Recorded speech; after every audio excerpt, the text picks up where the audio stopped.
Hello friends, good morning. मैं doctor A K. Maurya. आज हम बात करेंगे छाती और गले में चिपके बलगम को कैसे साफ़ कर सकते हैं, उसको कैसे ख़त्म कर सकते हैं और कैसे उसको बाहर निकाल सकते हैं। आज हम कुछ ऐसे घरेलू उपायों की बात करेंगे जिनसे आप आसानी से बलगम को, जो छाती और गले में जमा हुआ है, आसानी से निकाल सकते हैं।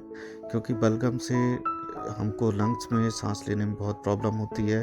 उसकी वजह से ज़्यादा संक्रमण से निमोनिया भी हो सकता है और सर्दियों के मौसम में, और अक्सर जब मौसम बदलता है तो ये बलगम और कफ की समस्या हमें हो जाती है। ये गाढ़ा सा चिपचिपा पदार्थ होता है जो हमारे गले में फंसा होता है, उसके फेफड़ों तक नली में फंसा होता है।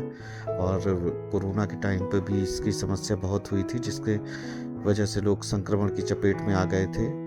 और bronchitis and chronic obstructive pulmonary disease में, COPD में भी जो समस्या होती है, सबसे ज़्यादा बलगम की ही होती है। इसको साफ़ करना बहुत ज़रूरी है क्योंकि इसकी वजह से बहुत सारी प्रॉब्लम हो सकती है। आपकी जो सांस लेने का वायु मार्ग है वो बंद हो सकता है और जिससे सांस लेना मुश्किल हो जाता है और हमें सांस लेने में दिक्कत होती है। और इसकी वजह से अगर लापरवाही की जाए तो निमोनिया भी हो सकता है। तो हमें सर्दियों के मौसम में, और जिस समय मौसम बदलता है उसकी वजह से जो चेंज होता है अचानक मौसम में, उससे जो कफ की समस्या बढ़ने की होती है, उससे सांस लेने में दिक्कत होती है, बोलने में और निगलने में भी दिक्कत होती है। क्योंकि कफ कभी कभी इतना जम जाता है, गाढ़ा हो जाता है कि खरखराहट गले में और सोने में दिक्कत, सांस लेने में, और गला खराब हो जाता है। कई बार इसकी वजह से छाती में बेचैनी होती लगती है और रेस्पिरेटरी इन्फेक्शन का खतरा बढ़ जाता है। तो आप इसके लिए छाती में जमा बलगम को निकालने के लिए कई दवाएं ले सकते हैं, लेकिन इसके लिए कुछ ऐसे घरेलू उपाय हैं, प्रिकॉशन हैं, जिनको करके भी आप ऐसा कर सकते हैं। सबसे पहले इसमें ये देखना होता है, अगर आपको बलगम की समस्या है तो वो छाती में बलगम अगर जमा हुआ है तो ये कब से है और इसके लक्षण आपको जानने होंगे। इसमें सांस लेने में दिक्कत है, गले में खराश है, छाती में भारीपन लग रहा है और खांसी की, कफ की शिकायत है और सांसों में संक्रमण सा है, तो ये कुछ लक्षण होते हैं। और इसमें आप कुछ घरेलू आयुर्वेदिक उपचार कर सकते हैं जिससे आपको आसानी से छाती का बलगम घोल के निकलने में आसानी होती है और इससे छुटकारा मिलता है। इससे कोई साइड इफ़ेक्ट भी इसके नहीं होते बहुत ज़्यादा कि आपको इससे कोई साइड इफ़ेक्ट हो।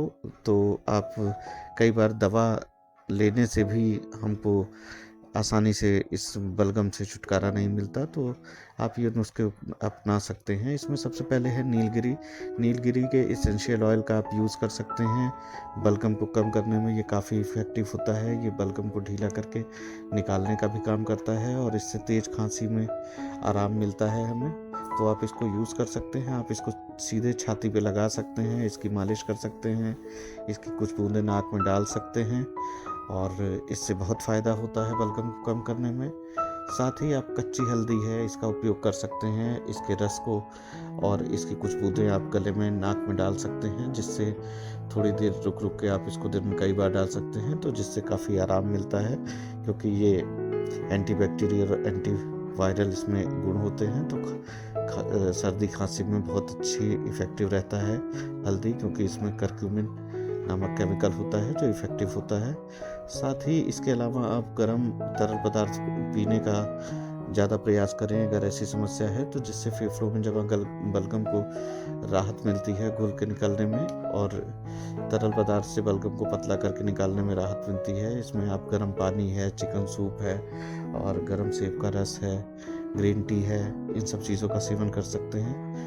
इसके अलावा आप गर्म पानी की भाप ले सकते हैं। आप एक बड़े से कटोरे में बॉईल कर सकते हैं पानी, में बॉईल करने के बाद जब भाप निकलने लगे तो एक बड़े तौलिया से उसको ढक के आप उसको भाप ले सकते हैं। ये आपको देखना है कि आप कितनी देर तक उसको ले सकते हैं। इससे आराम मिलता है और ये काफ़ी आपको सांस लेने में राहत महसूस होगी। जो छाती में जो भारीपन है, इससे भी राहत मिलता है।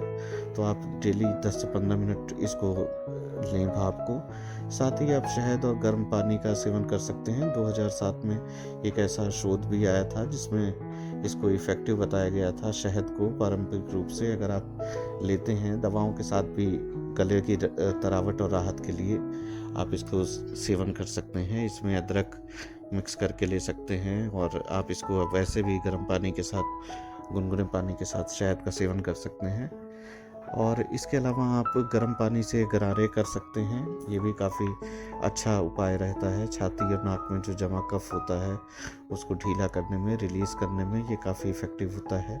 अगर आप गर्म गुनगुने पानी से दिन में कई बार गरारे करते हैं तो आपके गले में राहत मिलती है, और जो खांसी और बुखार के लक्षण हैं वो भी दूर करने में मदद मिलती है, क्योंकि इस सांस नली में रूखापन बहुत आ जाता है, इसमें इरिटेशन होती है, जिसकी वजह से आप शरीर को हाइड्रेट करने की कोशिश करें। तरल पदार्थ लें, विशेष रूप से जूस है, शोरबा है, सूप है, और आप ग्रीन टी ले सकते हैं, फलों का रस, नींबू का रस ले सकते हैं, जो कि ये सब काफ़ी इफ़ेक्टिव होते हैं। तरल पदार्थ शरीर को गर्म भी रखने में और इफ़ेक्टिव होते हैं नेचुरली कफ को ढीला करने में।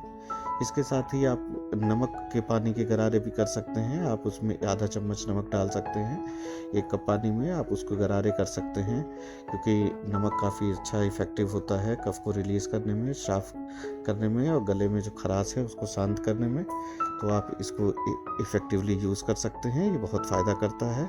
आप गर्म पानी से दिन में 3 से 4 बार गरारे कर सकते हैं। साथ ही कुछ जड़ी बूटियाँ और हैं जिनका आप सेवन कर सकते हैं। नींबू है, अदरक है, लहसुन है, आप इसको दिन में 1-2 बार सेवन कर सकते हैं। ये कफ को ढीला करने में काफ़ी हेल्पफुल होते हैं, ऐसा पाया गया है।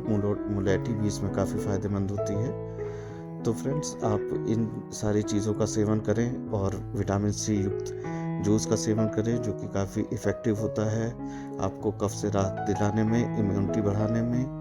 आप हल्दी के पानी का भी सेवन कर सकते हैं, और इससे आपको काफ़ी फ़ायदा मिलेगा कफ में। तो आज के वीडियो में बस इतना ही। Please like and subscribe the video. Thank you. नमस्कार।